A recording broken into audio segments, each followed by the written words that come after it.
Buenas noches a todos.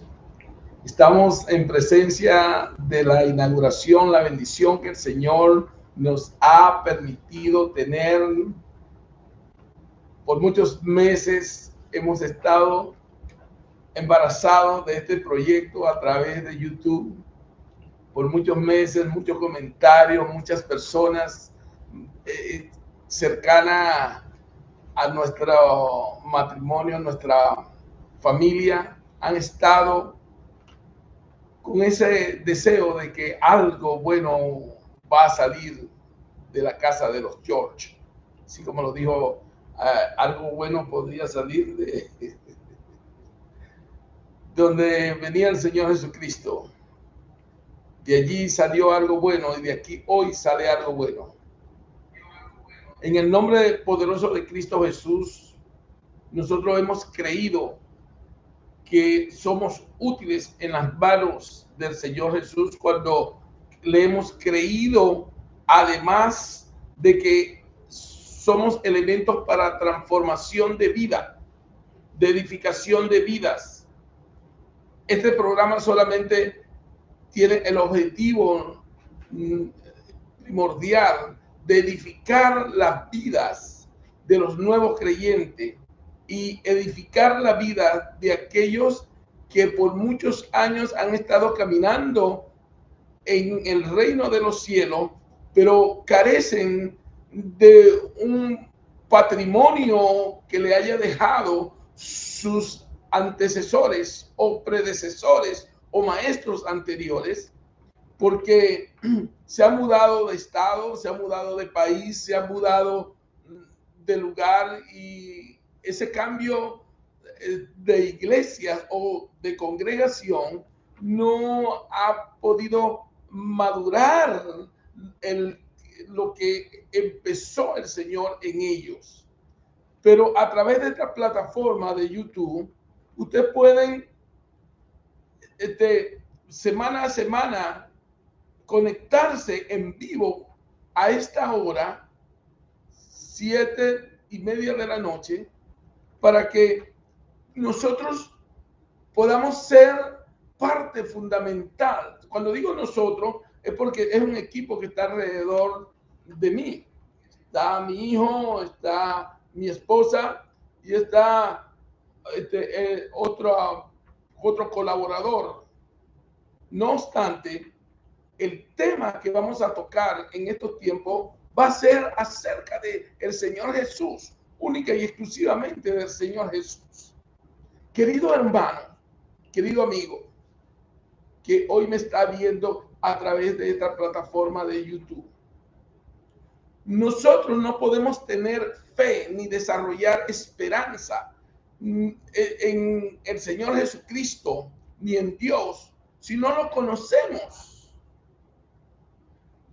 Esa es una facultad natural del hombre, que el hombre necesita conocer algo para poder tener fe. Cuando tú has usado una marca de vehículo por años y ese vehículo es Honda o Toyota, que son los más famosos para los pobres o para los de bajos recursos, y vas a recomendar algún vehículo para que sea duradero para aquella persona que el cual te está pidiendo un consejo, tú le dices cómprate un Toyota o cómprate un Honda. ¿Por qué? Porque lo conoces, tiene confianza en él, tiene fe que ese vehículo le va a funcionar. Así somos nosotros con la palabra de Dios, así somos nosotros en Cristo Jesús, así somos nosotros a través de las pruebas. Cuando tenemos pruebas es cuando va a salir la verdadera fe. ¿En quién? En el que conocemos, en el que conocemos. Por lo tanto, el fundamento de este programa todos los jueves va a ser edificar tu vida en Cristo. ¿Cómo? Conociendo a Cristo. Y hoy vamos a empezar una serie acerca de los personajes que rodearon a Cristo Jesús cuando vino por primera vez a la tierra, desde su nacimiento hasta su ascensión al cielo. Y hoy vamos a empezar por lo que más se menciona en la Biblia y lo que más se menciona también alrededor secular, en las entrevistas, cuando alguien quiere insultar cuando un político quiere insultar a otro político o alguien en la calle lo llama fariseo, pero nunca lo llama saduceo, y eran más perversos los saduceos que los fariseos.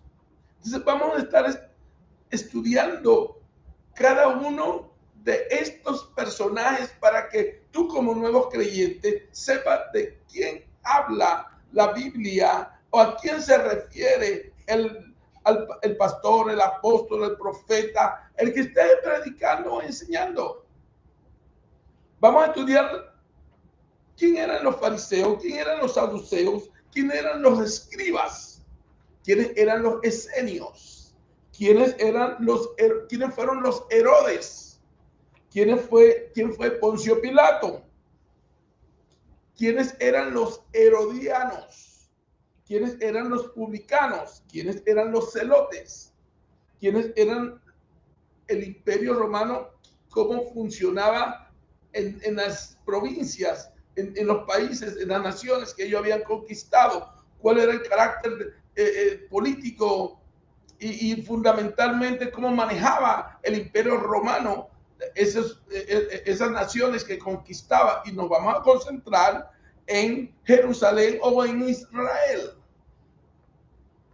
Y por último estaremos estudiando acerca de los samaritanos, que tanto se habla la Biblia, porque seguramente tú tienes 10, 15, 20 años, como yo, que voy a cumplir 42 años como creyente, y no sabía quién eran los samaritanos, hasta que el Señor, a través del Espíritu Santo, me dio esta oportunidad de preparar estos estudios, no solamente para que tú aprendas, sino para que yo también aprenda. Hoy estaremos hablando acerca de los fariseos. En los 4 evangelios vamos a encontrar a los fariseos. ¿Cómo nacen estos? ¿De dónde salen? ¿Cuál es el origen de los fariseos? Los fariseos no existían en Israel en el tiempo de los reyes. Fue cuando el pueblo de Israel fue tomado por Asiria. Debo decir que Israel se había dividido, el reino de Israel se había dividido en el reino del norte y en el reino del sur.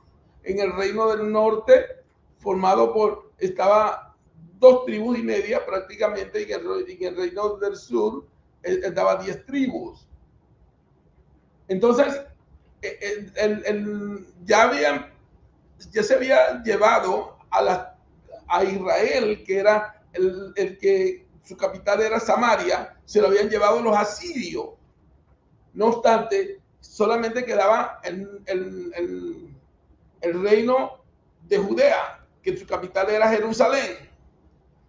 Cuando vino Nabucodonosor, rodeó a Jerusalén y se llevó cautivo a todo el pueblo, solamente dejando a los incapacitados físicamente, básicamente a los pobres. Hicieron lo mismo que los asirios, y a los viejitos, a los que no les servían, lo dejaron, y lo demás se lo llevaron cautivo, entre ellos Daniel y sus amigos. Fueron 70 años que estuvieron entre Babilonia y el imperio Medo-Persia. Cuando retornan en el tiempo de Darío a Jerusalén a edificar el templo, primeramente con Zorobabel,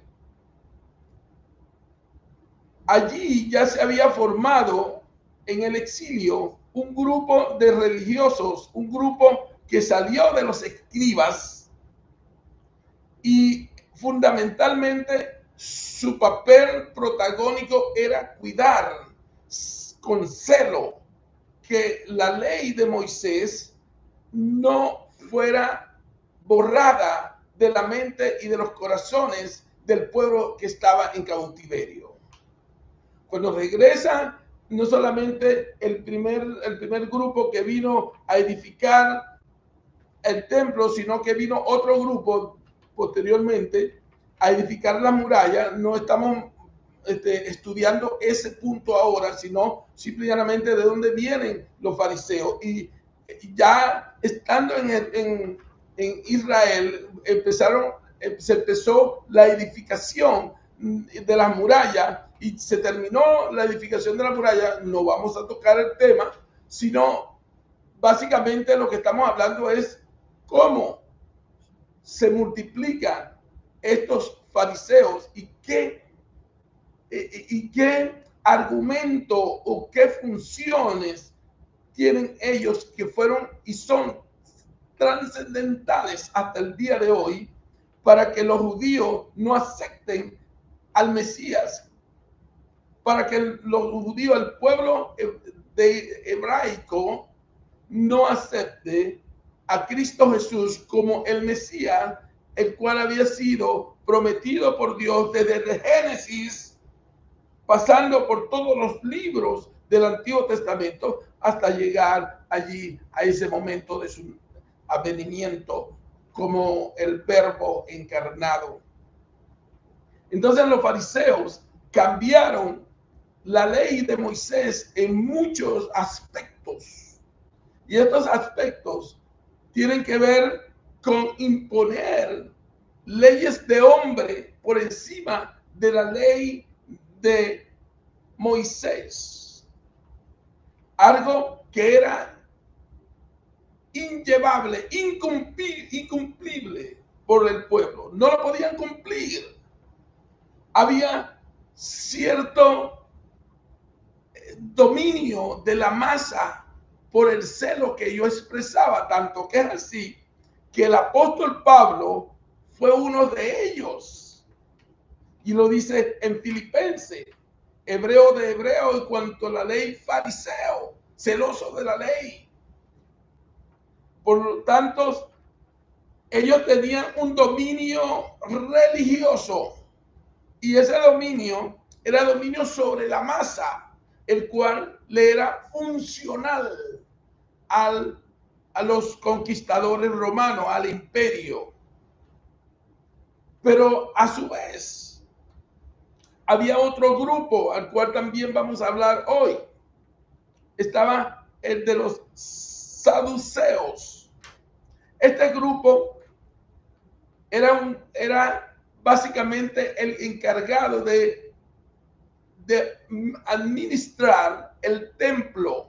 Eran los autócratas, eran hombres de élite, manejaban la economía, vivían lujosamente, vivían de una manera descarada, manteniendo un férreo dominio de lo que se hacía y se movía dentro del templo. Fariseos y saduceos eran enemigos, porque los fariseos decían que los ángeles y la resurrección eran parte de la fe hebraica y parte de la ley. Por otro lado, los saduceos decían que no existía ni ángeles, no existían, ni ellos creían ni en profetas, ni ellos lo único que creían era en el Torá, los 5 libros de Moisés. Y no obstante, solamente creían en eso y en ello para poder tener el dominio de el templo, porque el templo era una mina de oro, era una mina de dinero, era una entrada extraordinaria financieramente, sobre todo en el mes de las fiestas, en la Pascua, porque en el tiempo de la Pascua subían a Jerusalén a adorar muchísimos judíos de todas partes de las regiones cercanas que podían dirigirse a Jerusalén a adorar.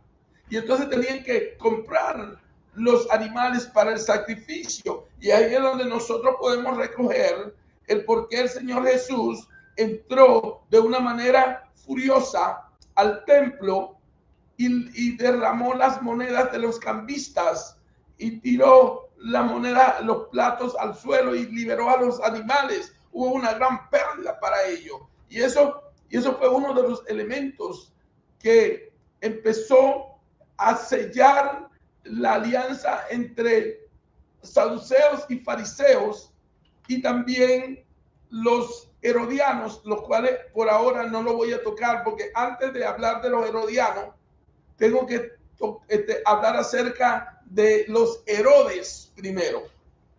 No obstante, los saduceos eran hombres que no creían prácticamente en ningún tipo de revelación. Ellos nada más lo único que creían era que tú compraras, que los fieles que subían a Jerusalén a adorar comprara el animal para el sacrificio. Pero mira lo que hay detrás de eso para que no caigan en palabras deshonestas. Ni que yo dije ni que él dijo. El problema principal en el templo era que por un lado entraba la familia, una familia, y compraba un becerro. Y ese becerro valía más que una paloma, por supuesto. Un becerro tenía que tener un valor, vamos a ponerle en dólares, $5,000. Y si en los judíos actualmente 20,000 o 1,000,000 o lo que sea. Porque el sacrificio era de expiación, porque era una sola vez al año. Entonces, por un lado entraban con ese becerro y por otro lado lo sacaban. Y la sangre que venían a salpiquear sobre la familia con el hisopo ya era la sangre de otro y tal vez no era ni de becerro. Y entonces había una gran corrupción. Era semejante a la corrupción de los templos paganos, del cual nosotros podemos leer en el libro, en las epístolas escritas a los Corintios, que Pablo decía que había una gran discusión entre las comidas y la extensión de comer y que no querían y hacían pleito por los comidos que eran dedicados a los ídolos. Lo que pasaba en esos templos era lo mismo que pasaba allí en el templo. Ya no era el templo de Salomón, porque ellos se le llamaban el templo de Herodes. Porque no voy a hablar de Herodes, pero vamos a tirar una perlita aquí. Herodes fue el que edificó el último templo que estaba de pie cuando el Señor Jesús dijo: tú eres de esta majestuosidad de templo, no va a quedar piedra sobre piedra que no sea removido. ¿Y cómo será? Bueno, ya eso es, vamos a esperar que esa enseñanza llegue. No obstante, la corrupción era campante, o sea, que la corrupción siempre ha estado alrededor de la fe. Nosotros básicamente lo que queremos con estas enseñanzas es que ustedes vayan identificando en el tiempo en que vino el Señor Jesús la presión social, la presión religiosa, la presión económica y la presión política que existía cuando el Señor Jesús anduvo entre nosotros. Algo que nosotros estamos experimentando y experimentamos.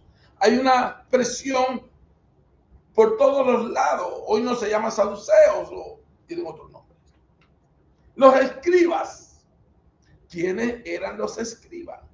El primer escriba del cual nosotros tenemos conocimiento fue Moisés. Después de Moisés tuvo que enseñar a otros. O prácticamente lo inició en el manejo de la letra, porque el pueblo que salió de Egipto salió hablando semí, no era hebreo. Salió hablando semí. No obstante, hablaba un idioma que era entre egipcia y semí. No, y luego fue Moisés el que recibió del Señor la lengua, el idioma, la letra hebrea. Ah, no, que tú no debes enseñar eso porque tú nos toca a mí, a nosotros los judíos. No, no, yo simple y llanamente soy uno de los más pequeños en todo, que solamente puedo tener una intrusión porque el espíritu que mora en mí puede darme lo que yo deseo, servirle a Dios, y que lo que Dios desea conmigo, usar mi boca como instrumento para llegar a ustedes. Vamos a hablar de los escribas. Básicamente eran los que escribían en tabla y después en papiro, en papel, en documentos, en rollo, pudieron transmitir o dejar plasmada lo que era la ley y luego lo que eran lo que dijeron los profetas. Los escribas tenían una gran influencia sobre el pueblo. ¿Por qué? Porque eran las personas con más conocimiento acerca de lo que decía el Torá, la ley de Moisés. Ahora, usted podrá decir, no, pero no dejaste ahí con los semí. No, después, en otro momento, estaré enseñando acerca de que, porque el semí era una lengua muerta como es el latín. Y consistía en repetir las cosas, la historia, una y otra vez, la misma. Y por eso es que la palabra de Dios dice que estas palabras las repetirás todos los días mientras viva, y las escribirás en la frente de tus hijos, y la escribirá en los dinteles de las puertas, y la vas a escribir hasta en el corazón. No obstante, una vez que llega la letra a través de Moisés, ya empieza a llamarse hebreo. Ahí por ahí hay uno que quién es hebreo, quién es semí, quién es. Mire, para nosotros, los que estamos en Cristo Jesús, es bien saber todas estas cosas porque se mencionan desde un púlpito y a veces se manejan desde un púlpito o a través de, como yo estoy enseñando hoy, a través de Facebook Live, o se pueden manejar a través de YouTube, a través de TikTok, o a través de whatever. Lo importante es, hermano mío, que tú sepa y tú conozca de primera mano cada uno de los temas que aquí tocamos. No te vayas a quedar con lo que escucha. Tiene que ser como los bereanos, lo de Berea, que eran hombres instruidos, pero lo que Pablo enseñaba o Apolo, ellos iban y lo consultaban en las escrituras a ver si lo que estaba predicando Pablo era cierto. Recuerden que nosotros hoy predicamos una traducción de la Biblia que es nueva y antigua testamentaria, pero al mismo tiempo tenemos influencia del Talmud. El Talmud es lo que el residual de las enseñanzas de los antiguos maestros, sacerdotes o rabinos de el pueblo de Israel. Es el resultado de lo que ellos decían, lo que ellos interpretaban. No obstante, los escribas tuvieron siempre, muchos de ellos, discusiones intensas con el Señor. Pero muchos de ellos creyeron en Cristo Jesús. ¿Por qué creían en Cristo Jesús? Porque conocían los profetas, conocían las escrituras, las que daban testimonio del Señor Jesús. Y no me voy a meter en doctrina, solamente voy a seguir acerca de lo que hasta ahora estamos bien, ¿verdad? Ahora, podemos tocar acerca de los esenios. ¿Quiénes fueron los esenios? En el Nuevo Testamento, nosotros no conocemos a los esenios. No se nos habla acerca de los esenios. Pero déjame decirle, amados míos, y todo amigo que va a ver este programa en el futuro, que esos manuscritos que encontró ese pastor de oveja en las cuevas de Qumran fue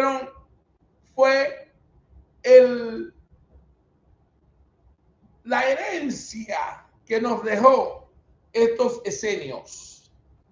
Los esenios fueron un grupo de hombres doctos en la ley y en los profetas, o sea, en el Torá y en el profeta y los profetas, que decidieron apartarse, irse de Israel al desierto y formar una comunidad solamente para agradar a Dios. Y estos hombres tenían en esencia sus propias doctrinas sociales y sus propias doctrinas comunitarias. Se alimentaban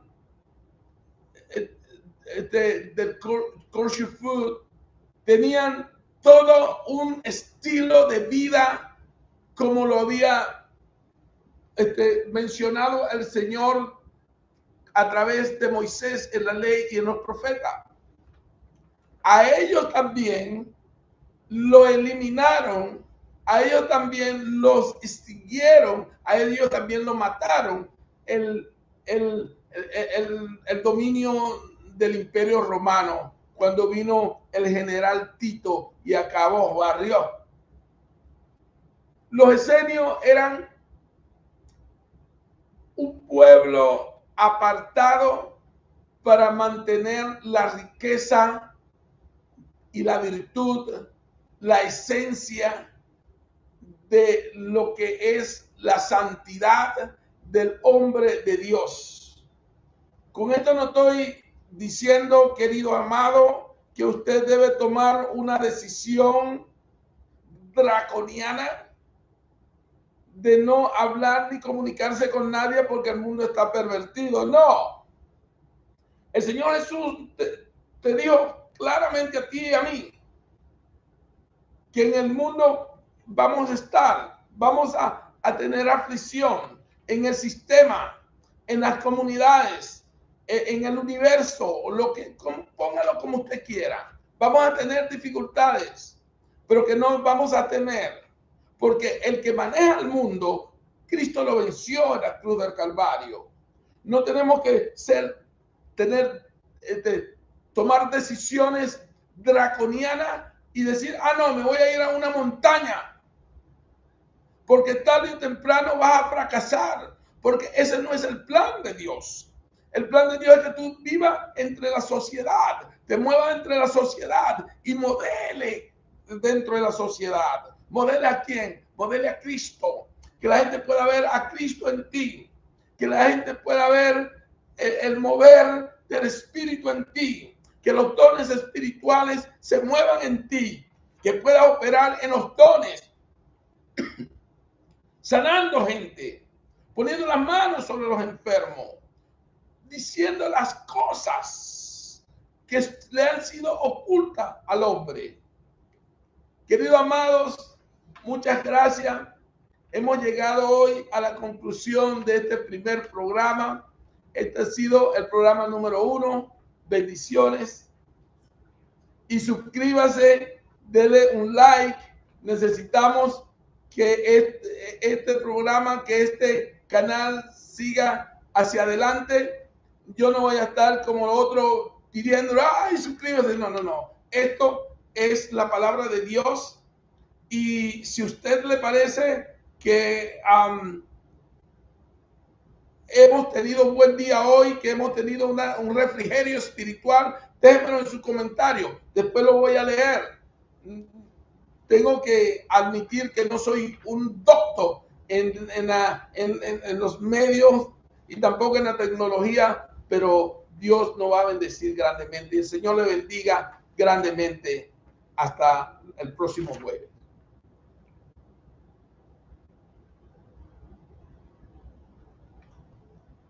Como